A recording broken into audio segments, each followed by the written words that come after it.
I mean, Lionel Richie could have walked in and sang us off after that goal because, yes, that goal was definitely easy like Sunday morning. Welcome, Sacramento soccer fans, to the State of the Republic podcast. I'm your host, Luis, and in today's episode, midweek episode recording here, we're going to talk about yesterday's 4-0 win at Valley 559 FC. In a game that happened in Clovis, US Open Cup round 2. We'll talk about our experience. Sharon and I were there at the match, the goals that were scored, all 4 of them there, and then of course what's to come ahead, a draw for the US Open Cup when that's going to happen, as well as our upcoming opponent, Phoenix Rising, in USL Championship. So we'll talk about those things, and of course, podcast winner dinner, give our predictions for the Phoenix match.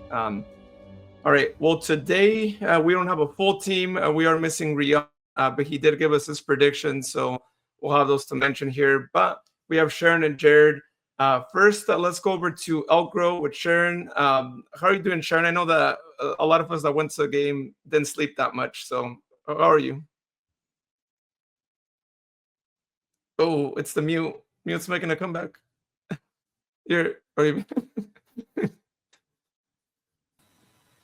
Luis, I need a technician for me in my house to remind me to do the little things. Okay. Like unmute the microphone. I am pretty technically savvy, and I'm fine. And I am tired. I am very tired. Took a while to come down from everything. I think I fell asleep with my glasses on, and my phone had fallen on my chest. And then, I finally put everything aside. But yeah, what a night, what a game, what a drive. I know Amy, Brian, and John will understand this one. I'm happy to be alive. Mm-hmm. So, Jared, how's it going in Kilgore?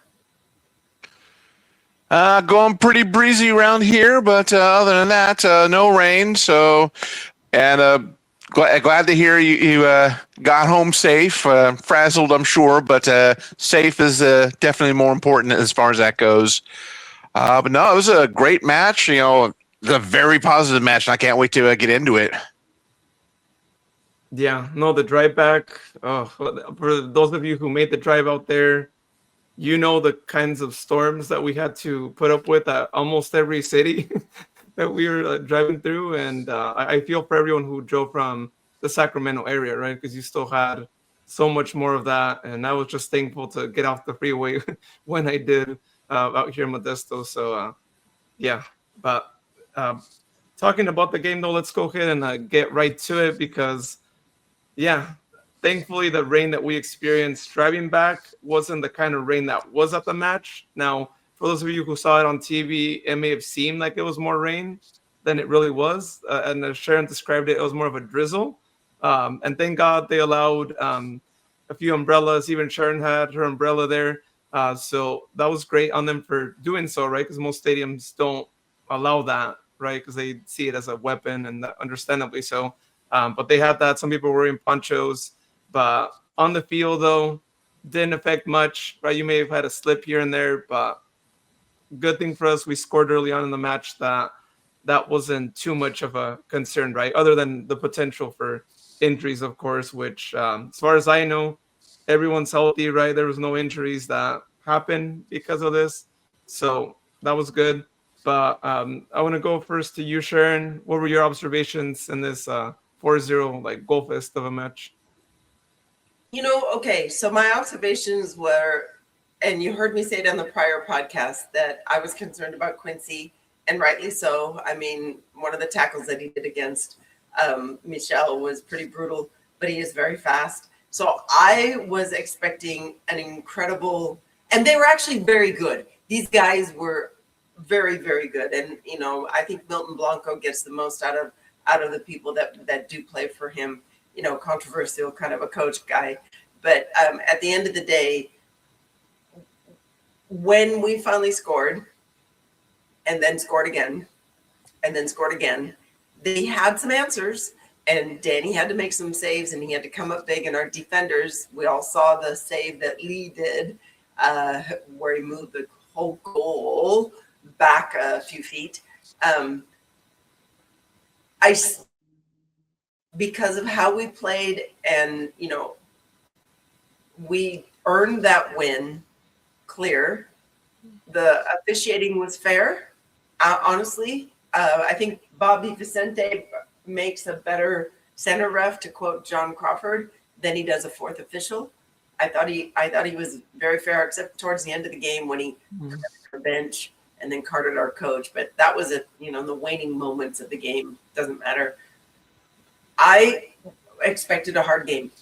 We got a tough game, but we prevailed. We brought in some talent that was incredibly useful with Cambridge, hooking up with Kyle Edwards.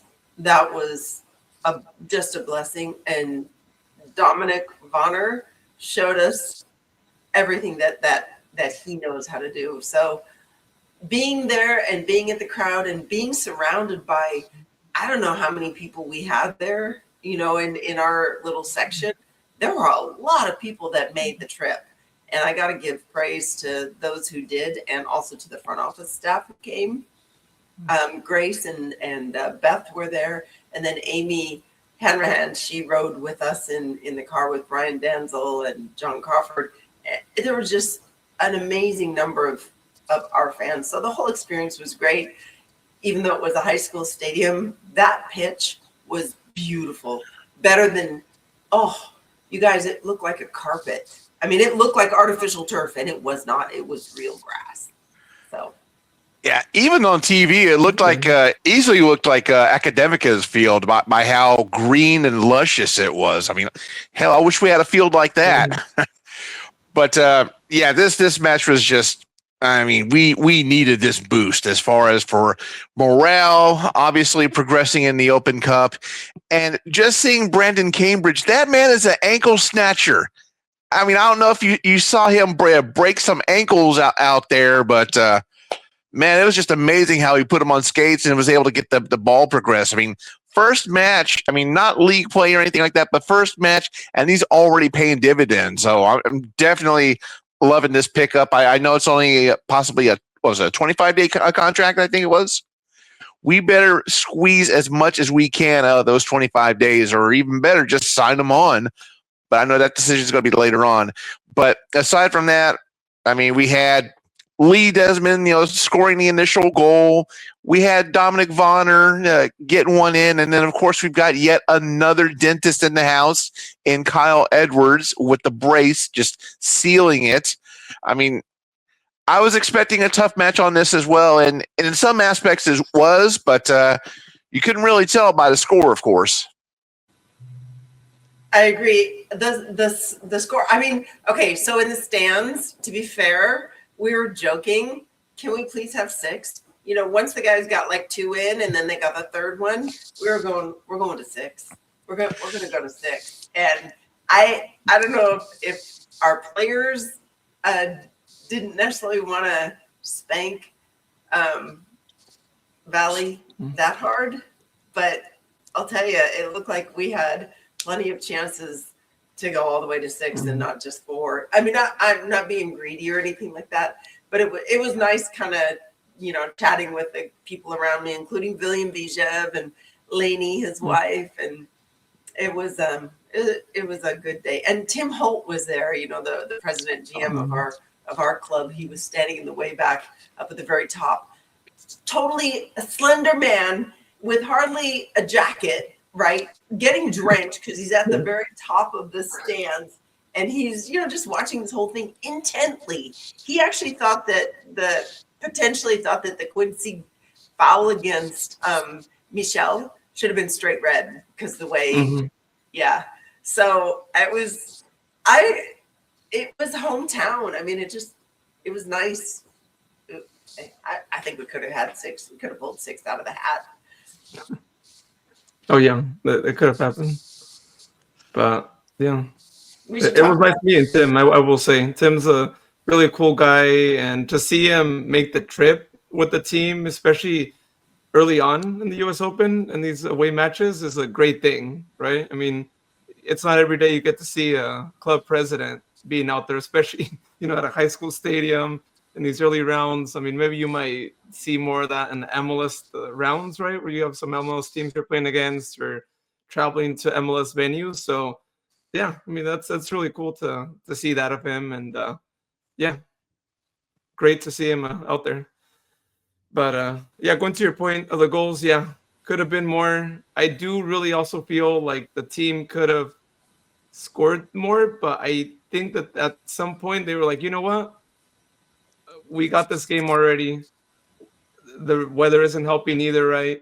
Let's take things calmly, right, and not pressure ourselves into scoring more when we already got the game resolved, right? Because I feel like when it was 3-0, game over, they were good already at that point. So I think that's why they weren't, I guess, not to say like trying hard in the second half as much, but Yeah, it was yeah. kind of like, why put our guys at risk? Because when you really start putting the press on for scoring goals, you're going to be getting involved with defenders, and you're probably going to have a few more knocks potential, from some, an elbow or a knee somewhere. So Luis, I think I know what you're getting at. We might as well. We've got a game coming up on Saturday, so. And we kind of played with a semi-rotated squad. Not really. I mean, like, okay, so let's talk about that. Let's talk about who was on the field. Freddie Kleeman was on the bench. Lee Desmond started with Chibi in the back together. And then Aaron Essel was in that right other back position, and then Michelle was on the left side. And everything worked really well. And Pep Casas, I was very surprised with his improvement game to game and his awareness. And then we also had Danny Crisostomo, who I think probably wanted to come out a little. I mean, we need to let guys get some rest. But it was great to see Danny Crisostomo in the role that he was in. He's just such a natural, he's got everything that you need. And then Blake Willie had a lights out game last night. Blake Willie, oh my goodness, between him and Danny Crisostomo, they held down that whole defensive mid, and then they got forward when they needed to for the attacks. It was great. And then with Cambridge hooking up with Edwards, it's almost like they could read each other's mail, and they knew exactly what they were going to do with each other. And between Essel and Cambridge, some of the sequences between the two of them were flawless. I'm impressed with the experience and the passing. Now, it could have been the opponent not setting up properly for us or not anticipating. At one point, I said, it looks like we're playing against Cones, but then their team would all of a sudden kind of flourish and have a counter against us. And then, of course, you have Bonner and Edwards, who are brilliant all match long. I mean, Edwards, man, that man can do no wrong with the fact that he can score a brace and do what he does and anticipate things and open up his body.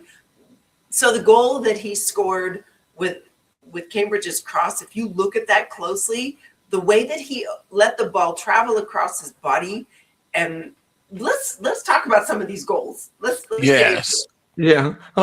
Let's go ahead and take a look at some of the goals here. But I'm with you. Cambridge left a really good impression, right? First match, we're just finding out about him and Rivas. And yeah, I really hope they sign him because we really need some coverage there, right? We can't always depend on Ryan and Jack, right? So great that they did that. Yeah, so let's look at this. Let's go ahead and take a look then at the first goal that was scored in the match by the man that we just literally interviewed weeks ago, right? The man himself, Lee Desmond here. Just 1 second. Let me get the goal. Here you go. And a really greatly placed header. I mean, he knew where he was gonna header it to, and we know he had been wanting a goal for a long time, right? And then he just gets it right here, and I think assisted by, was that Crisostomo? If I saw that correctly. I think it was Crisostomo, right? That puts I think he's the one who puts the cross right there to him. But yeah, I mean, Lee getting the goal, the 1-0. for us right there watching at the game, I was trying to figure out. I was like, was that Lee or? Yeah, we it heard happened so fast. something. It happened so fast, and how Lee got himself up there, to handle that, that was pretty special. Yeah. So he gets the goal, and I guess we could say that the that podcast magic, right, that Bijev started out is still present, right? It's Mhm. contagious. Some weeks, but let it do the magic. It'll happen eventually. So it's said that the header was assisted by Dominic Bonner with a cross Oh, yeah. from the corner. Oh, okay. Yeah, maybe it was Dom then. For a second, I thought that was Dostimo. So, yeah, Dom coming through with that header, or with that assist. Yeah, and with that, just looking at Sofa score, I mean, possibly because of that got Lee Desmond at a 9.3 in Sofa score, whereas Fought Mob, was probably a little bit harder on him. They gave him an 8.4 for the match. But I don't know. I'm leaning more towards Sofa score because that was an excellent header that Lee put in. I mean, like it was mentioned, the podcast magic, it's mutating. It's spreading from Villian Bijev and going for Lee Desmond now. I mean, just with how beautiful this header was and how opportune he was getting in the right spot, getting that header in. Yeah. So, hey, who else wants to be on the podcast? what other player wants to be on the podcast? We're building up a list. So. Yeah, and there were a couple of people that asked us who's next, and so I'm hoping at some point in time, Luis, you can ask, to get the next in line set up from our communications office. Yeah, which the next in line, so everyone knows, is the man himself, Danny Ridiello, making a second appearance on the podcast. So that's what we're. Oh, hell. You know what that means, though, right? Dan's going to be scoring. Oh, okay. Ooh, Okay, or maybe just, like 2 shutouts in a row for him, okay? That works, too. Yeah, that's equivalent. So you guys, I know later we may or may not see it, but when we did a rapid fire question of Lee, we asked him what would be better, scoring a goal or goal line clearance, and he said scoring a goal. So because we asked him that question, he did both of those in this game. He not only scored a goal, but he had a goal line freaking clearance. So I think we need to clip that question, his answer, and then we need to put these pieces together in a little tiny nutshell and post it and say, well, Lee picked one over the other, but he did both in one game. Yeah, they're being indecisive. Yeah. Second thoughts. It was like, wait, I score a goal, but hold up. I actually like the idea of having a goal. Goal line clearance. We may have to start calling him Desmond Damas because he predicted it long before it occurred. Oh my God. Okay. The open is spoken. That's dumb. Anyhow, I like it if it's still dad joke-ish. Okay, thanks. You just show yourself out, okay? But I want to talk about this play right here, right? Because this was a critical moment in the match where it could have changed things a lot, right? 28-minute. You briefly mentioned it earlier, Sharon, right? They have a dangerous play, right? They had those spur moments where. Who's they? Dangerous ones, right? Who they?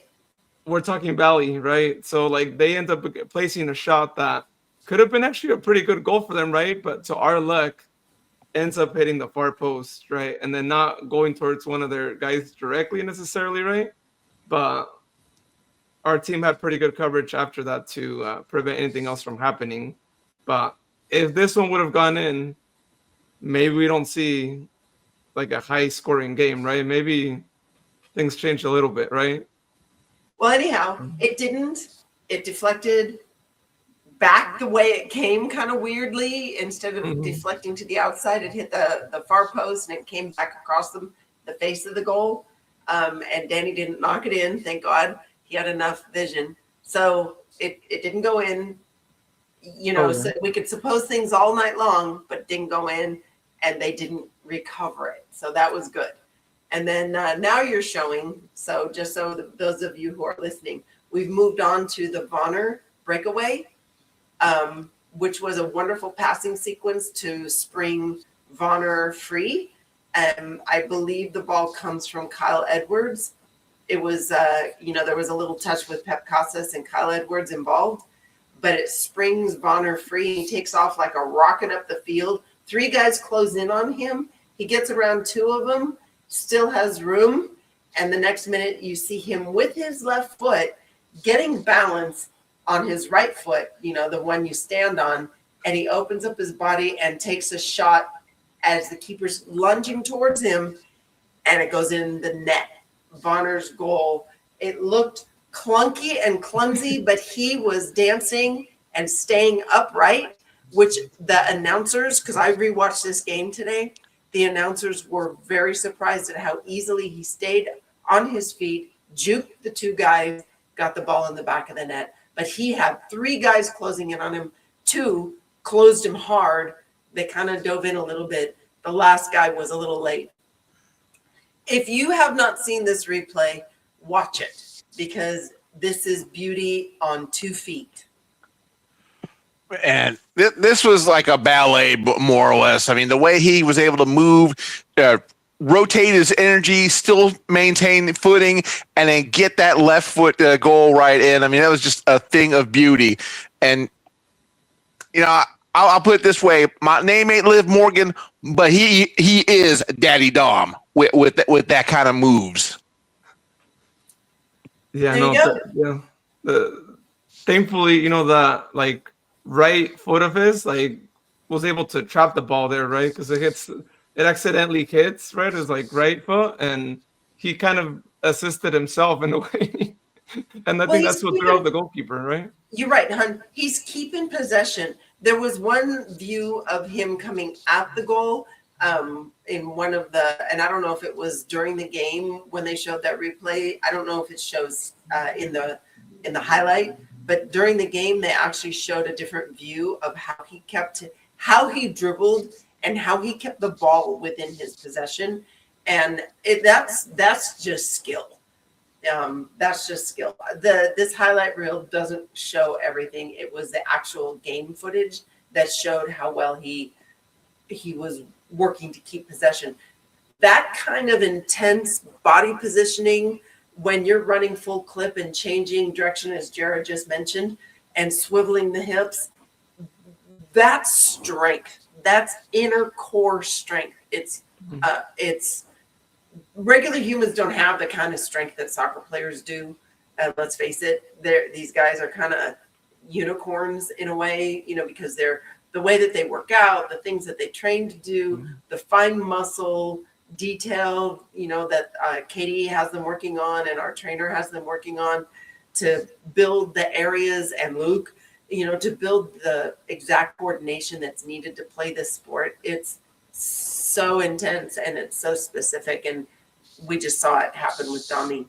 Plus, when you have a soccer brain, I forget who I was talking to Villian. I said, yeah, this guy's from Germany, so he's going to have a little bit of a different soccer brain in a sense. When you grow up in Germany, it's just your life is soccer. You don't have the American football. You don't have as much basketball. You don't have baseball, and your sport is going to be soccer. So anyhow, we should move on because there's another left-footed goal I want to see. I want to talk about Kyle Edwards' finish with Cambridge's cross. Oh, that's a right-footed goal. He opens up his body. Sorry, my mistake. I thought he tapped it in left-footed. Maybe it's his second goal that he does that way. But yeah. So it's the way that he receives the ball, and it's very deceptive. Kyle Edwards in scoring his goal, how he opens up his body, and it looks like he's gonna score it on his left foot, but he gets this beautiful pass ball from Cambridge, and he indicates to Cambridge that he wants a ball. He's ready to score, and sure enough, he gets exactly the perfect cross from Cambridge, and all Kyle Edwards has to do is just literally touch it, and it's going in. But he touches it with such a flair and accuracy. He protects the ball coming in. He protects the pass, so it's not lost. So that's the beauty of getting these guys that know how to play the sport and know how to protect the ball. Yeah, I want to give major credit in this goal to SL, right?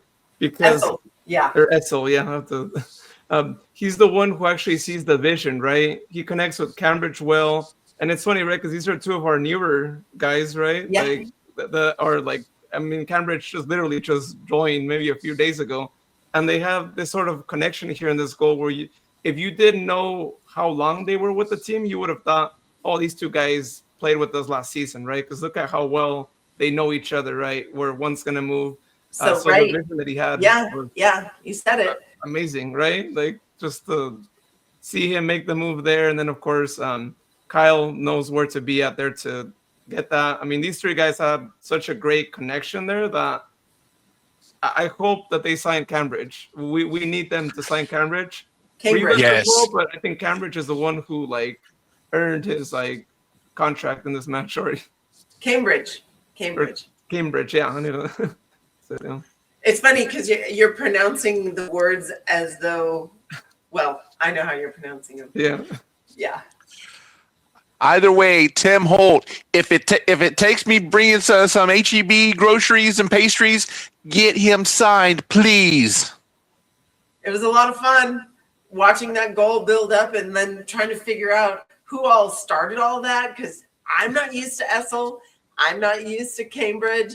And then, to see all this happening.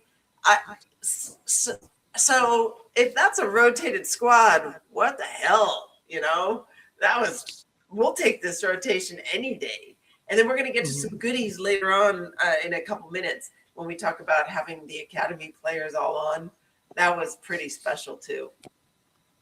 Yeah, this is the match to like give them more minutes. Right. They needed to have that, right? It was the moment there. But before we like talk about the second half of it, so let's talk about the crazy play that could have, of course, ended in a goal for them. Of course, I think we had some coverage there, but yeah, the Valley FC guy ends up getting a ball out of Danny's reach, right? But here comes Lee Desmond, ready again, as Jared said, the prophecy of like Lee saying, "This is my moment."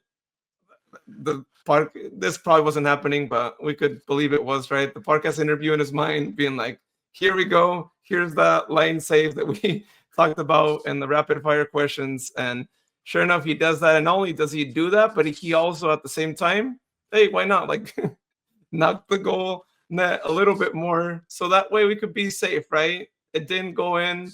He also pushed the goal net a little bit out. It's fine. He didn't get injured, thank God, because that was my biggest worry when I saw that. It was like, oh, we've seen some of those plays happen before, right?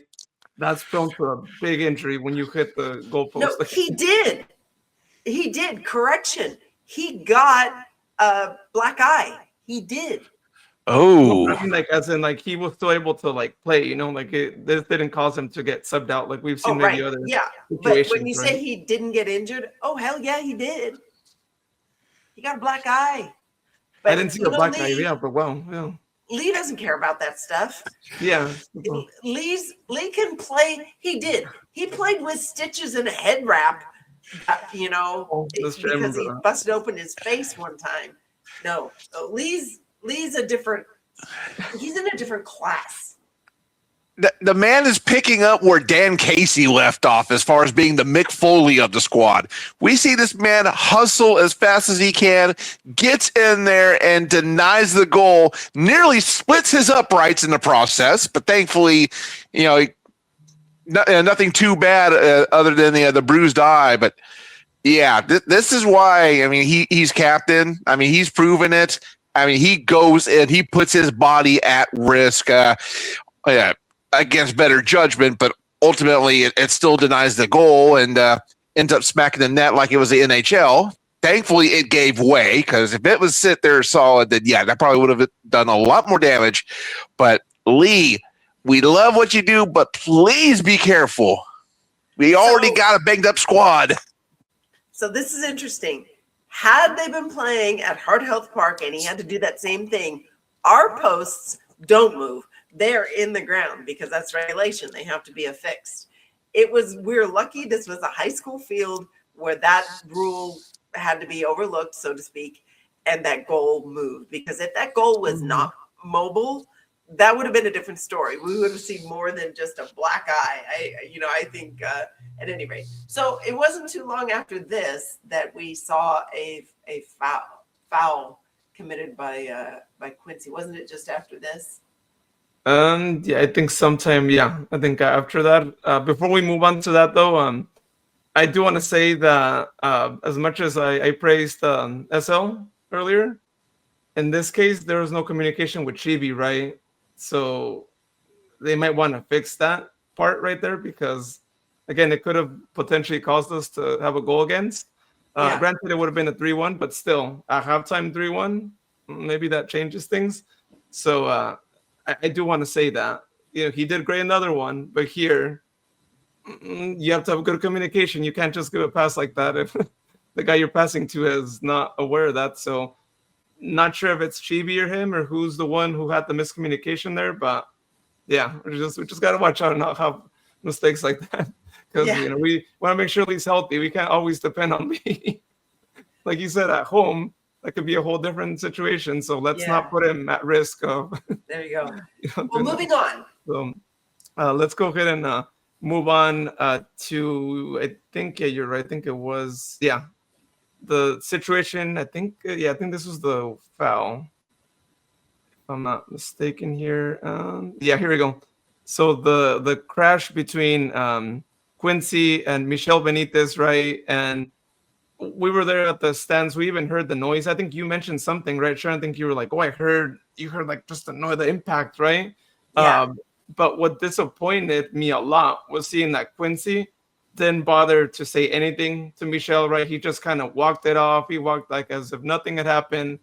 And what's up with that sportsmanship, right? I get it, you're losing, but come on, we've seen other players still be there, especially if you feel bad that you're the one who caused this, right? They could have been prevented, but you were there, right? Let's not belabor that point because I will say that their sportsmanship after the game was 1,000 times better than El Farolito because at El Farolito, they were nasty. This team, Valley, they were telling us fans, drive careful, have a safe trip home. They were genuine. They were compassionate. There was no kerfuffles. So, whether this one incident, I mean, come on, Quincy's laying on the ground with Michelle Benitez. So, it's not like he can do anything right then and there in the moment. And, who knows what was said. But at the end of the day, Michelle was seen by the trainer and determined that he was going to be okay. He was one of the first players to get to Michelle, after this whole thing. But both Quincy, both players ended up on the ground. And it sounded really bad. What we're watching it is over and over and over. Don't want to belabor it too much, but I just kind of wanted to point out that this was a bit of an impact. Michelle did get subbed out eventually. I'm sure he didn't want to be subbed out, but knowing that he got quite a tackle, a bone shaking tackle from Quincy, who's twice his build. So anyhow, we got another goal to see here in a second. Oh yeah. But I'm glad that you mentioned that because I've never seen an away team, especially after a loss like this, actually have that sportsmanship of actually telling us well wishes and all that stuff. So home team. Yeah. Home team. Sorry, I meant to say like at an away match. Like we've never been treated like that by the team itself, right? By other fan bases, we've gotten good treatment, mostly, I should say. But from an away team to actually literally come up to you as you're there trying to talk to your own team, right? And actually like acknowledge you, right? Because they could have very well just walked off and been like, yeah, we're not going to talk to them, right? They're not our fans.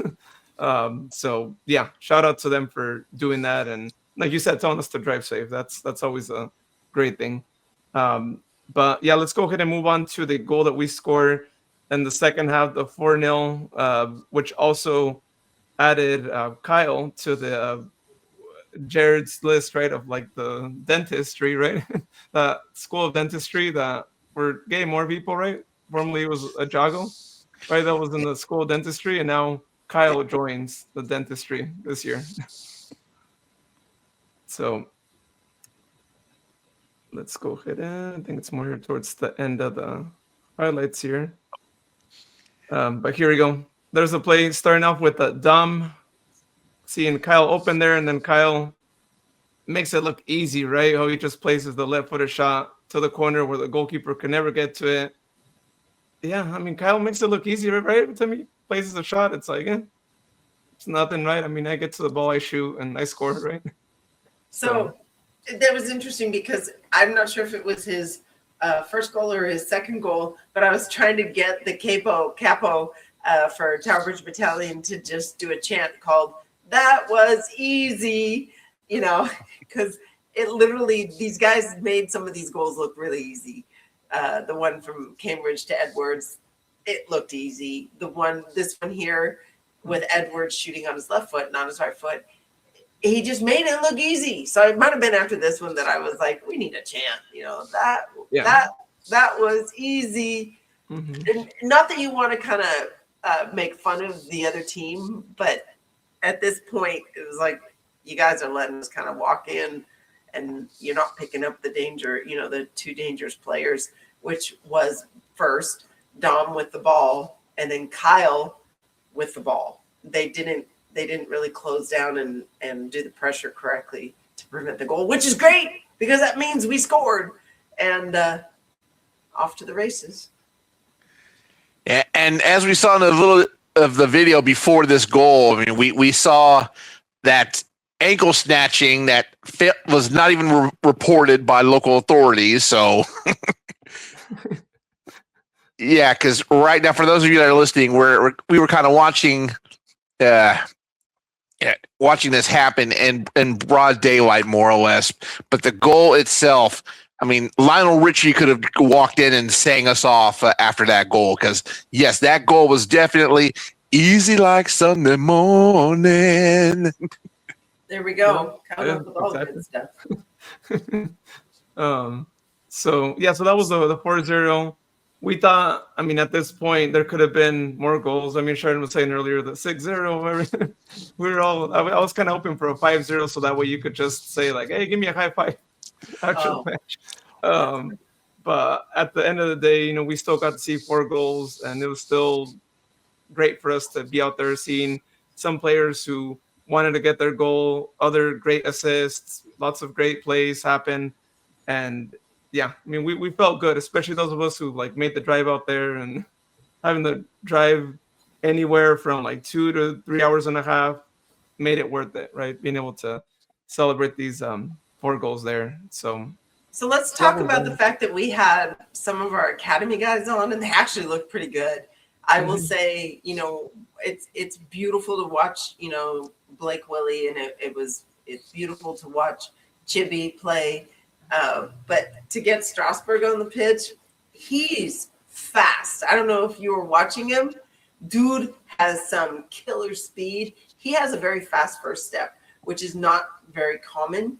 I mean, it can be common, but the position that he plays, he has a fast first step, which is critical because they actually put a couple through balls for him, and he was able to take off and run on them.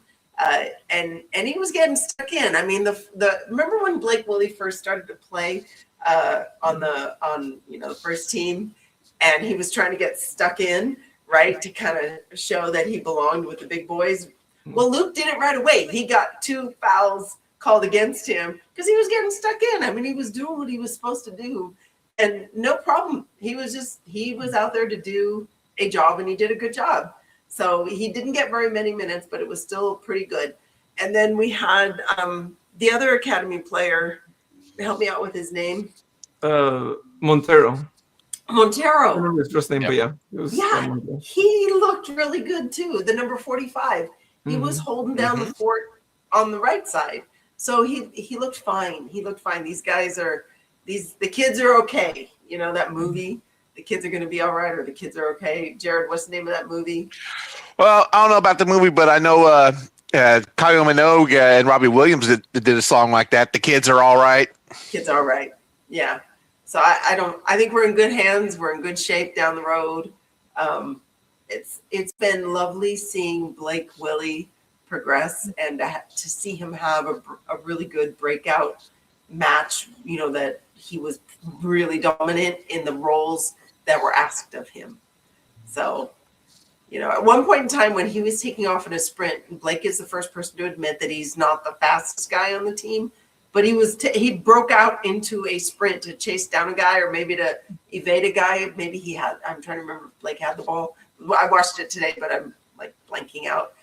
And he was actually fast, but then he was like, I better slow up because I need support, or I need, I need my guys around me. So anyhow, it was good to see. And I actually thought that at the moment, I thought, oh, that's Luke. And then I looked again and it's like, oh, no, Blake was fast.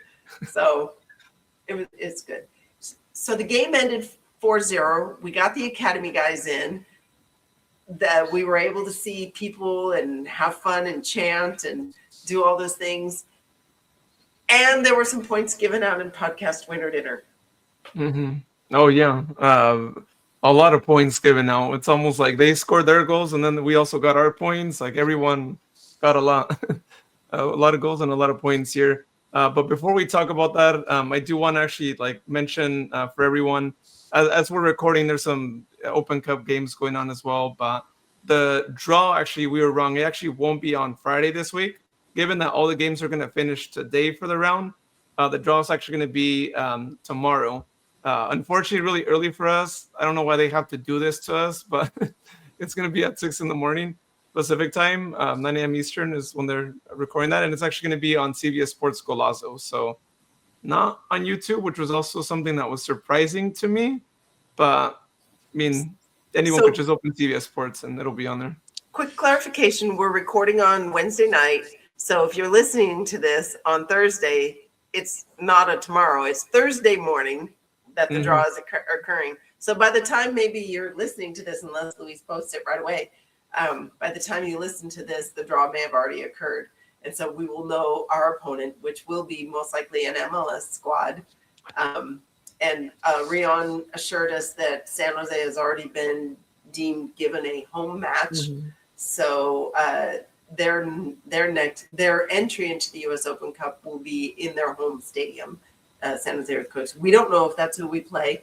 It would be lovely if we didn't have to always play them, first as the first MLS squad that we have to go up against. But at the end of the day, we'll find out Thursday morning. Again, if you're listening to this after, then you already know. Yeah. And at this point, because once again, San Jose Earthquakes is involved, I'll put it this way. If we get them again, I'm probably going to go ahead and down half of the medium salsa from John Crawford in one setting. Straight, no chaser, no chips, nothing like that, because that's how I know it's going to end up happening. Oh. Yeah. Well, you guys know how I feel about their treatment of MLS teams, and I don't know how you guys feel. I feel like it's really unfair to actually divide the 16 MLS teams that are entering, guarantee half of them being at home and the other half away. I just feel like it's once again another way for U.S. soccer to allow MLS teams to make it to the final. It just seems like it's written that way when it should just be, if you have the right to host, if your venue qualifies for it, qualify for that. Like it wasn't other editions this year. I know there's less teams, but make it fair for everyone, right? It doesn't seem fair that we already know that Earthquakes could host, which therefore means there is a high chance that we will have to be traveling based on geography, right? I mean, it could always be, I guess, another club that gets added in the mix, maybe a Colorado, if they get added into some sort of Western region, because they're dividing the regions into 8 groups, right? It's kind of how they're sorting this out and then having like a bracket between each group. But it's just not right. Make it fair. Have it be for this, everyone has equal chance. The only way to make it fair is the way that they do the draw for either the World Cup or whatever, where they pick, not the World Cup. In the past, they've done the draw to show who the home team is going to be, and then also who they play against. So it's interesting how these home teams were already picked, and I don't know if it was random or just what. I would hope that the draw for home and away was done in a random method also considering regions, so it's kind of like, okay, these teams are, I don't know. I don't know how the Rion will correct us after our podcast after this weekend. I'm sure he'll set us all straight because, he's kind of very, very tied into all of this. So if he knows that it was done randomly, the selection of home and away for these MLS clubs, then so be it. Anyhow, moving on.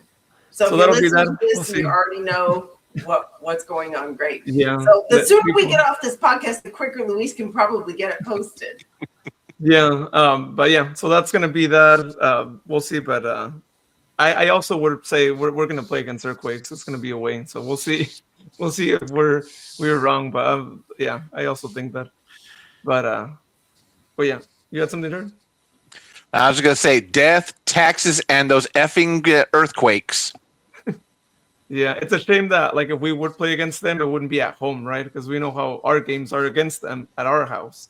But even last year's though, so I guess if we play over there, we're going to be in San Jose. So, but on the good side, Amtrak trip. Oh, that's true. Yeah. There's that. All right. Well, let's go ahead and move on to the segment that we want to move on here to. Lots of points given out.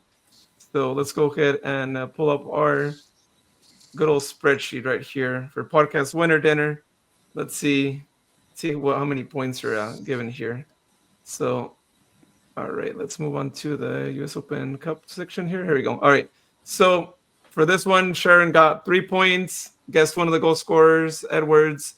559 getting the first yellow card, although Sharon thought it was Sacramento. We had that confusion there where we thought she had picked Sacramento. So she picked 559 as well.